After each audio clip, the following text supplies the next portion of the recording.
Tout le monde, c'est Christo. Aujourd'hui on se retrouve pour les breaking news à propos de l'iPhone 8. Et aujourd'hui on va donc parler de spéculation à propos de l'iPhone 8. Mais juste avant je tenais à vous préciser avec pas mal de petits soucis. J'espère que vous en êtes pas une victime pour l'instant. Si vous avez l'iPhone 7, il y a des problèmes au niveau de l'appareil photo pour l'ouvrir, pour le fermer. Voir l'appareil photo est complètement dysfonctionnel en ce moment avec les nouvelles mises à jour d'Apple. Et sur l'iPhone 7 il y a pas mal de personnes qui s'en plaignent et qui demandent aussi un remboursement. Donc Apple ils ont pas mal de soucis déjà juste avec l'iPhone 7.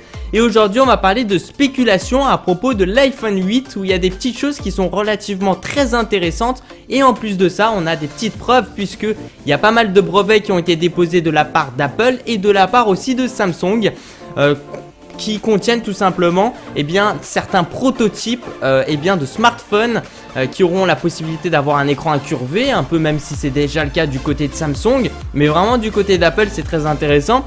Et surtout dans l'avenir d'avoir des écrans pliables. Je tenais aussi à préciser, je vous ai aussi présenté tout ça sur ma chaîne YouTube, des prototypes avec des écrans pliables, donc ça existe bel et bien.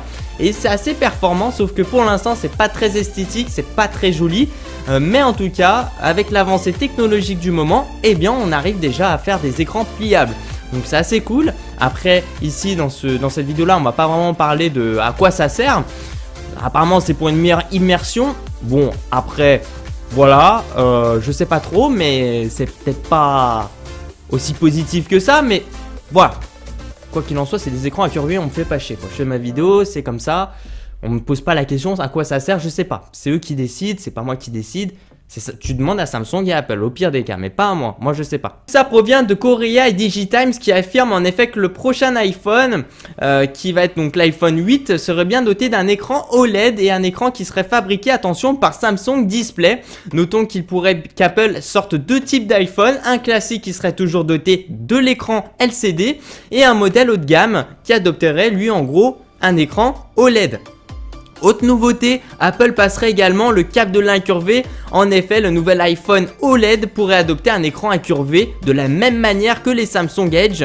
iOS pourrait d'ailleurs miser sur cet aspect pour apporter de nouvelles fonctionnalités à ses utilisateurs. C'est relativement intéressant, je sais pas ce que vous en pensez, dites-moi tout ça dans la barre des commentaires d'un futur smartphone qui a un écran incurvé. Après le prix à mon avis, ça sera complètement dérisoire, ça sera super méga cher, mais voilà. Et puis comme on peut le voir aussi dans les brevets, Apple et Samsung ils veulent vraiment sortir le premier smartphone au monde, qui a vraiment toutes les fonctionnalités et tout, qui soit un écran pliable.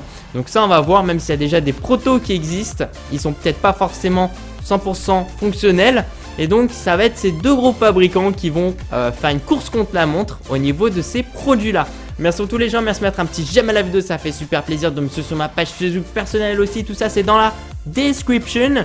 Et puis je vous dis à la prochaine les gens, ciao ciao, peace out.